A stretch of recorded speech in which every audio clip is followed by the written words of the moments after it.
జగద్గురు శ్రీకృష్ణ పరబ్రహ్మణే నమః. శ్రీ శ్రీ శ్రీ విద్యా ప్రకాశానందగిరి గురు పాదుకాభ్యాం నమః. శ్రీరామకృష్ణ గురు పాదుకాభ్యాం నమః. ప్రేమపూర్వక ఆత్మ నమస్కారములు. క్రిందటి భాగములో భగవానుడు ఎవరు సంపూర్ణమైనటువంటి ఆధ్యాత్మిక కర్మమును తెలియగలుగుతారో తెలియచేశారు.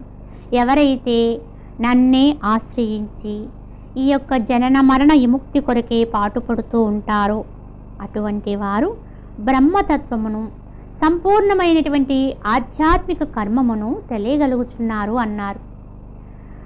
అంటే ప్రయత్నించేవారు చాలామంది ఉండొచ్చు. భగవద్భక్తులుగా భగవంతుని కొరకు ప్రయత్నం అంటే భగవంతుని భక్తిలో ఉన్నవారు చాలామంది ఉండొచ్చు. కానీ అసలైనటువంటి వాస్తవమైనటువంటి ఈ యొక్క జనన మరణ విముక్తి కొరకు అంటే ముక్తి స్థానము కొరకు పాటుపడువారు కొద్దిమందే ఉంటారు. అటువంటి జనన మరణ విముక్తి కొరకు పాటుపడేవారే అసలైన బ్రహ్మతత్వమును అలాగే సంపూర్ణమైనటువంటి ఆధ్యాత్మిక కర్మమును గురించి తెలియగలుగుతున్నారన్నారు.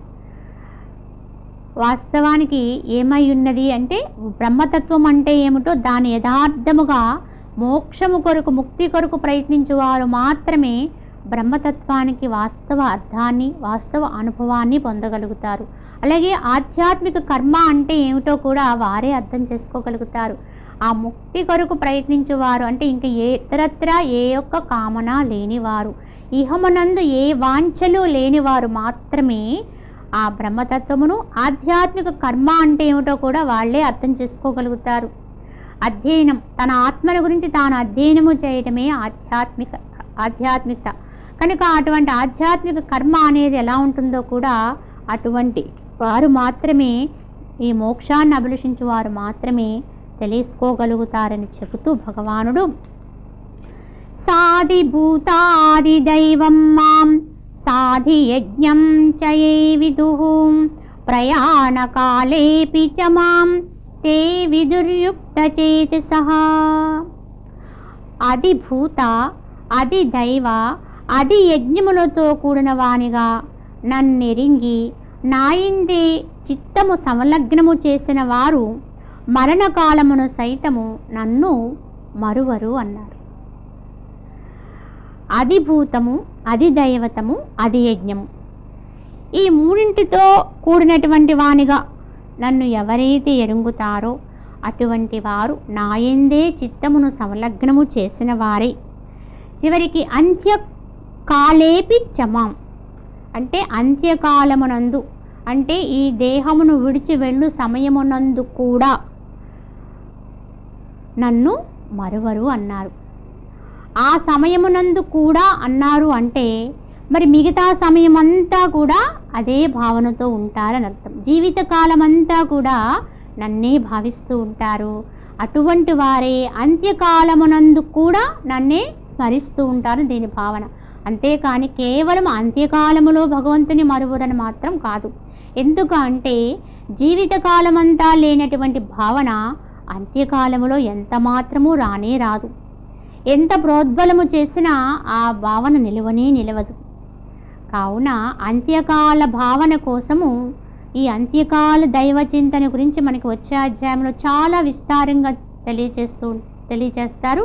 కనుక ఆ అంత్యకాలములో అటువంటి స్థితిని నిలుపుకోవడం కోసము జీవితకాలమంతా కూడా అటువంటి భగవద్భావాన్ని మనము నిలుపుకోగలిగి ఉండాలని భగవానుడు మనకి ఈ అధ్యాయాన్ని ముగిస్తూ మరి రాబోయే అధ్యాయములో ఈ అధిభూత అధిదైవ అధియజ్ఞ అనేటువంటి అధియజ్ఞుడు అనేటువంటి ఆ యొక్క పదాలకు కూడా అర్థాన్ని సవిస్తరంగా తెలియచేస్తారు. మనము ఈ యొక్క అర్థాలతో కూడినటువంటి అంత్యకాల దైవ చింతన గురించి కూడా మనము వచ్చే అధ్యాయంలో మరింతగా మనకి పరమాత్మ తెలియచేశారు కనుక అక్కడ మరింత వివరించుకుందాము.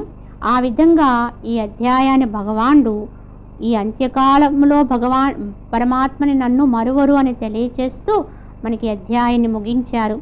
మరి వచ్చే అధ్యాయంలో మరింత వివరంగా దీన్ని తెలియచేసుకుందాం.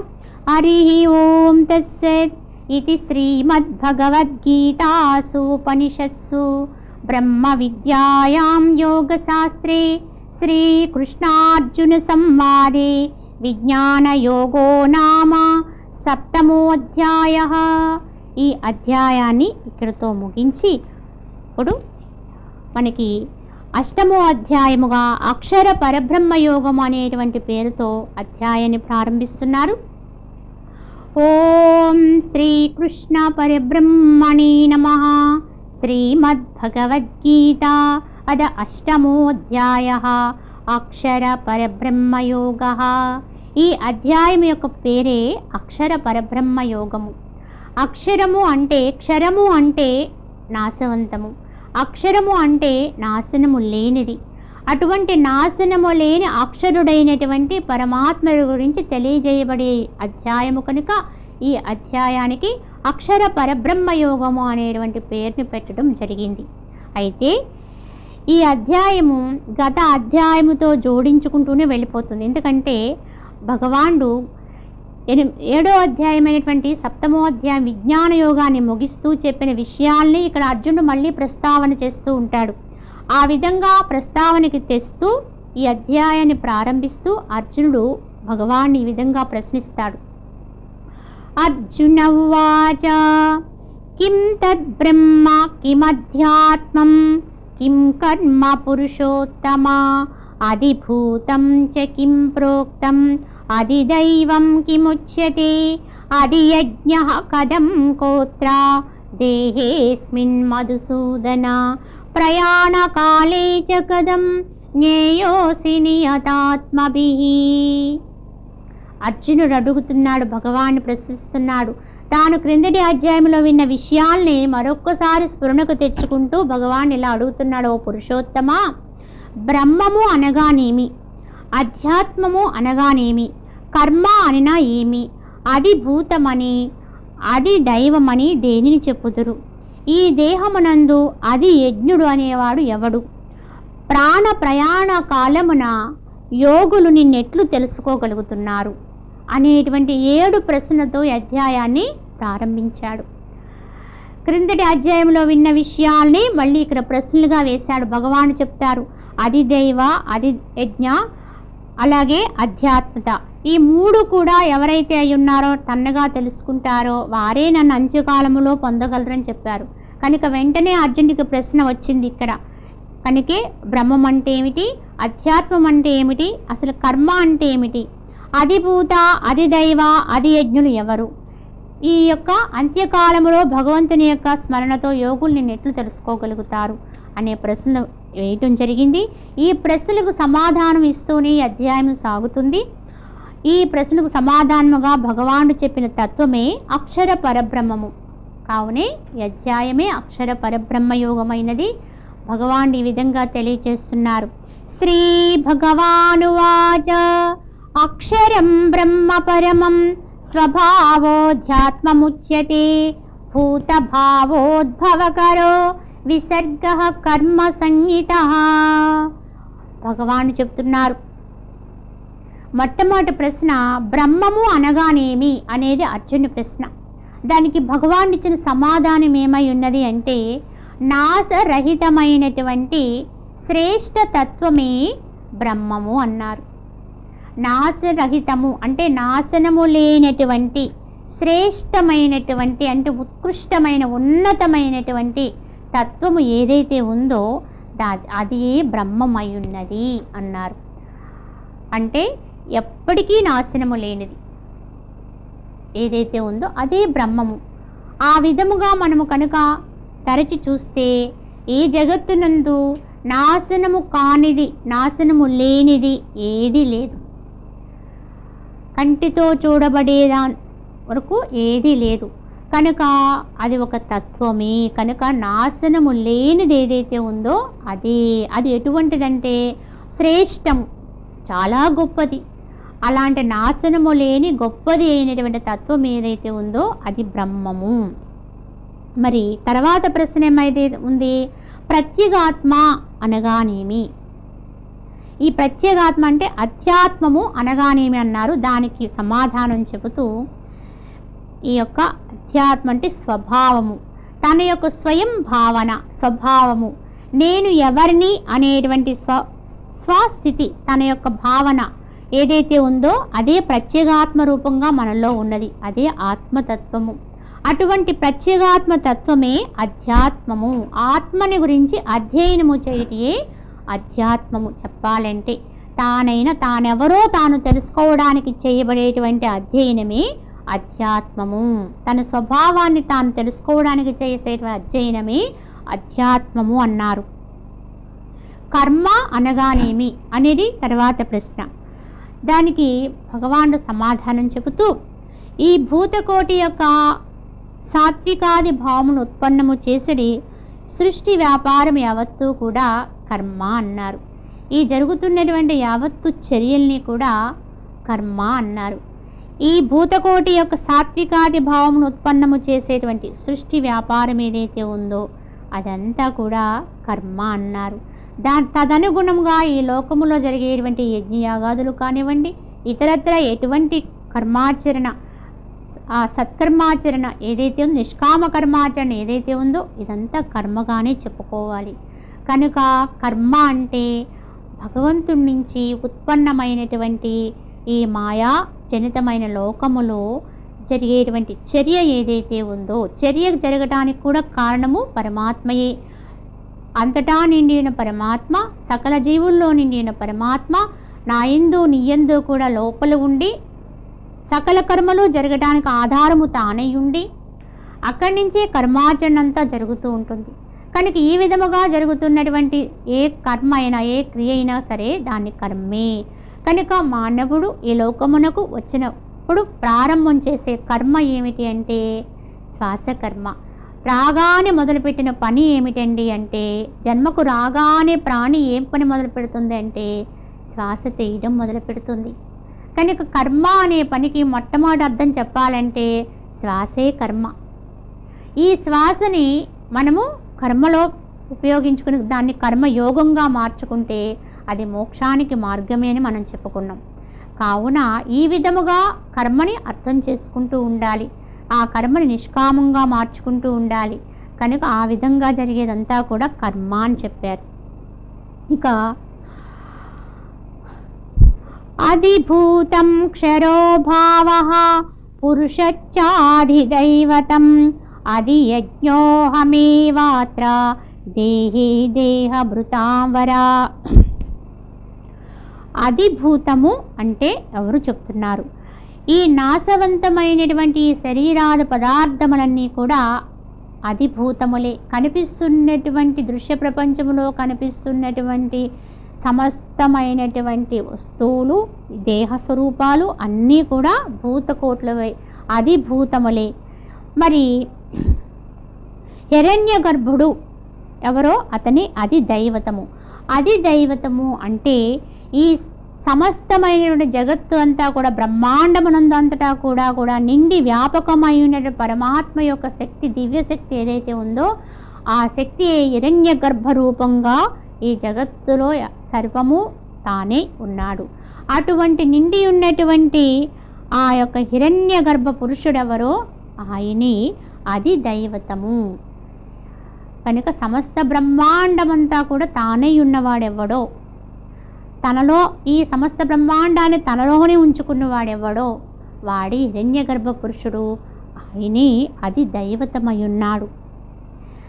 మరి అది యజ్ఞుడు ఎవరై ఉన్నారు అంటే ఈ దేహమునందు అంతర్యామిగా ఉండేటువంటి దైవత్వమే అది యజ్ఞ స్వరూపంగా ఉన్నాడు.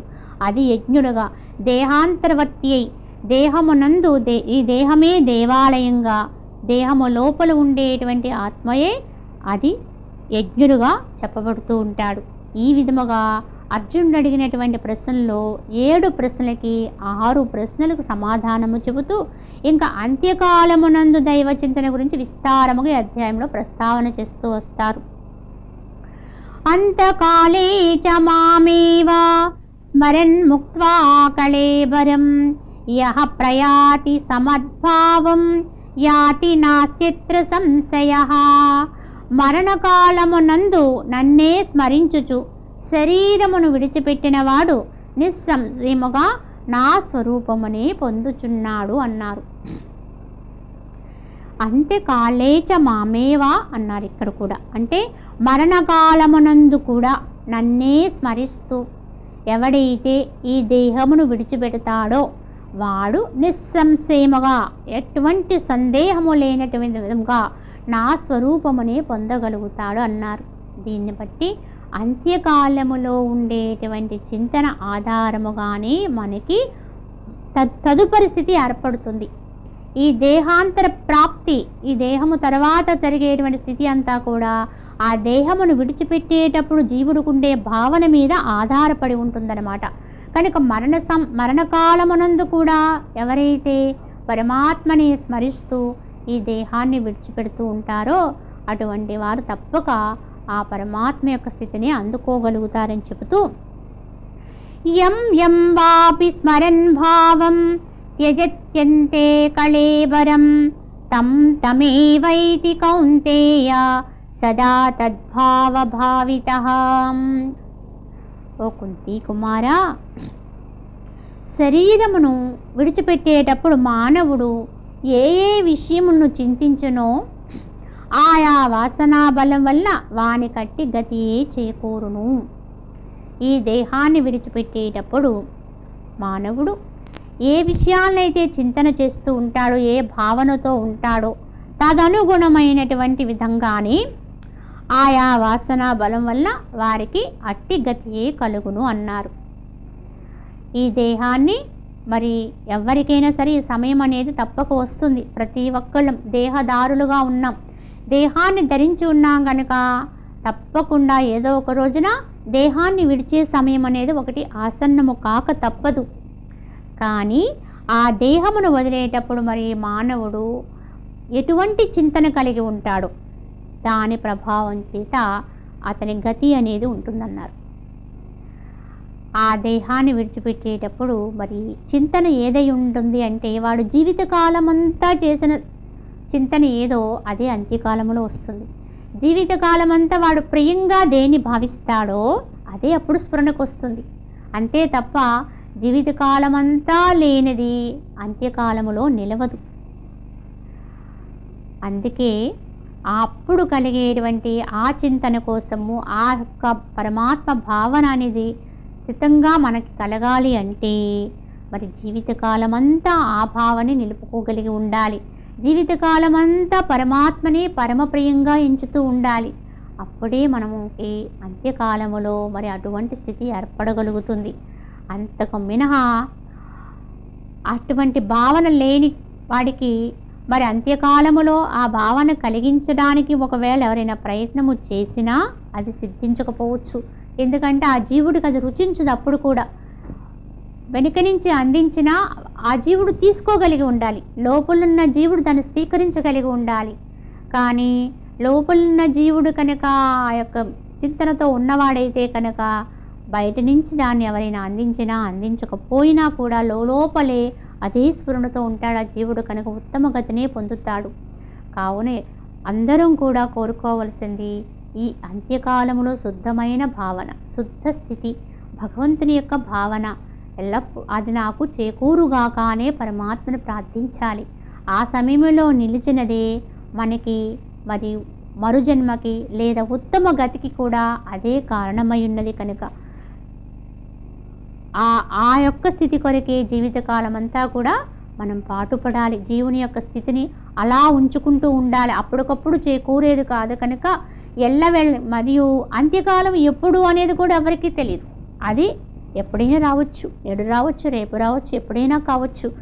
కనుక మరి అది ఎప్పుడు వస్తుందో తెలియదు కనుక ఎప్పుడూ జాగ్రత్తగానే ఉండాలి.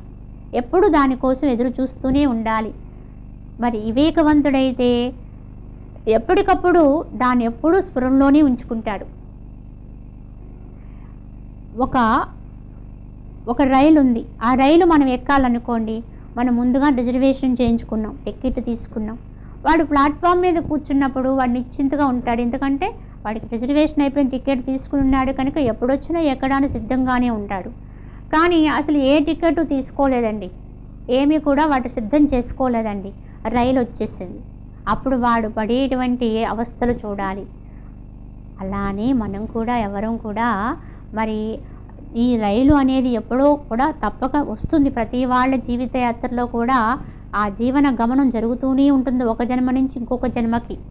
కనుక ఎవరైతే ఆ సర్దుకుని కూర్చుంటామో, అంటే అన్నీ సిద్ధం చేసుకుని, మరి ఆ టికెట్ తీసుకునేవాడు ఎలా నిశ్చింతగా ఉన్నాడో అలానే ఎప్పుడూ కూడా భగవంతుని యొక్క స్మృతి కలిగి, ఆ చింతన కలిగి, ఎప్పటికప్పుడు ఏ నిమిషానికి ఆ నిమిషమే అంత్య సమయం వస్తుందేమో అంత్య సమయంగానే భావిస్తూ అదే స్మృతిలో ఉంటూ ఉంటే అంత్యకాలం ఎప్పుడొచ్చినా మనకి దానికోసం ఏ విధమైనటువంటి ఆతృత పడవలసిన అవసరం లేదు. నిశ్చింతగా ఉండొచ్చు. ఎప్పుడొచ్చినా ఒకటే మనకి. కానీ అసలు ఏ జాగ్రత్తలు తీసుకొని వాడి ప్రయాణము ఆ టికెట్ లేని వాడి ప్రయాణంలానే ఉంటుంది.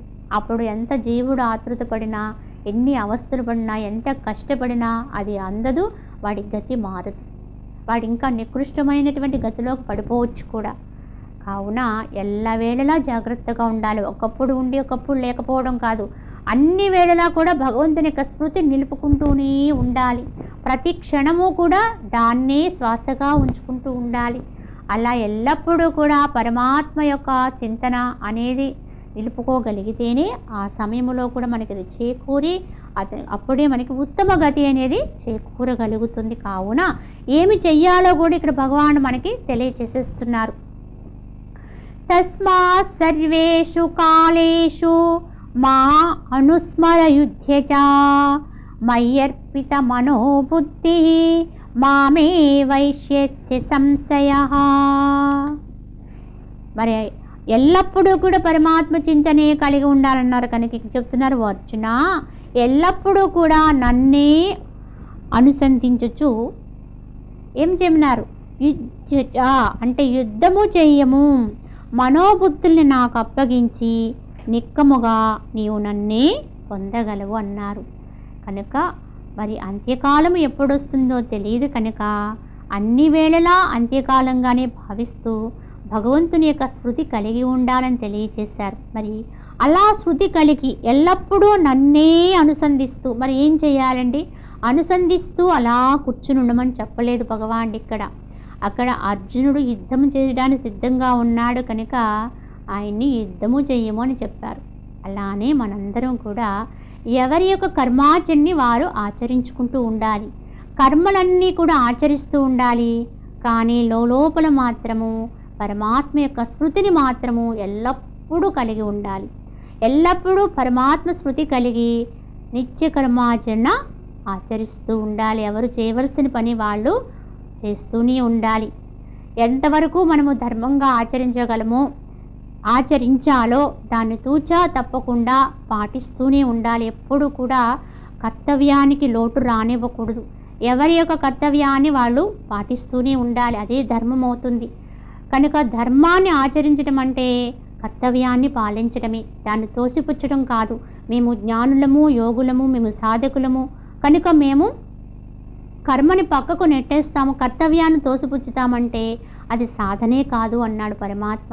కనుక సాధకుడుగా నువ్వు ఒక మంచి స్థానంలో ఒక మంచి స్థితికి ఎదగాలంటే కర్తవ్యాన్ని నిర్వహిస్తూనే అంత్యకాలం వరకు కూడా ప్రతి నిమిషము అంత్యకాలముగానే స్ఫురింపచేసుకుంటూ నిరంతర భగవస్మృతి కలిగి నీ యొక్క పనులు నువ్వు ఆచరిస్తూ ఉండాలి. ఇక్కడ అర్జునుడి యుద్ధము చెయ్యము అన్నారు.